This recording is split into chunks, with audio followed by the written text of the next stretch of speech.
On December 7, 1941, the Imperial Japanese Navy launched a surprise attack on Pearl Harbor. Shortly thereafter, Congress declared war on the Japanese and their allies in Europe, officially entering World War II. Many economists and historians mark this as an end to the Great Depression. However, there is some debate about whether or not the beginning of the war actually ended the Great Depression. An end to the Depression should have coincided with a return to prosperity, but for most Americans, it did not. Darrell Proctor was 10 years old when Pearl Harbor was bombed. Listen to him describe his family's experience during the war. Well, my mother canned constantly, and I think she was afraid we were all going to starve to death if she didn't, and we may have done so, because she canned everything. A lot of times she'd can turnip greens and stuff like that, which are kind of inedible. We had neighbors who had fruit orchards, and if they would sell their fruit, we'd be there to buy it. And we would have days when all people did in the house, all they did was peel peaches. Even those who had money to buy food and other items soon found that many of the things they wanted to buy were rationed. This is a used ration book.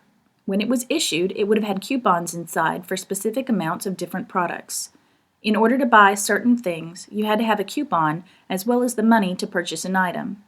Let's listen to Darrell talk about some of the things that were rationed. I think the very first thing they rationed was sugar. And my mother jumped on the saccharin bandwagon, and I hated it. It didn't taste like sugar to me.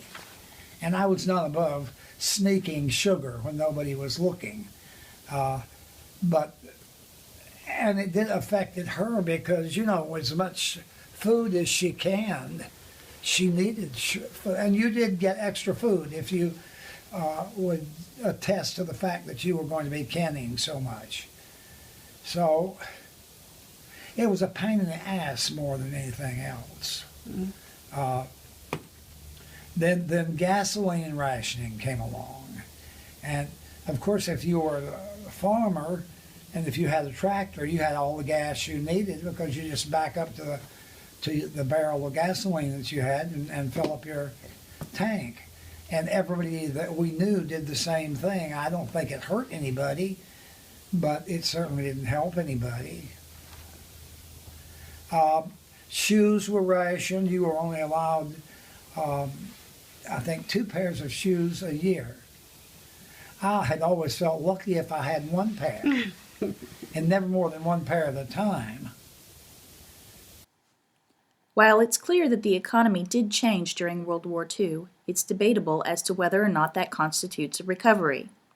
It's arguable that the wide-scale want of earlier years was simply institutionalized, and nothing really got better.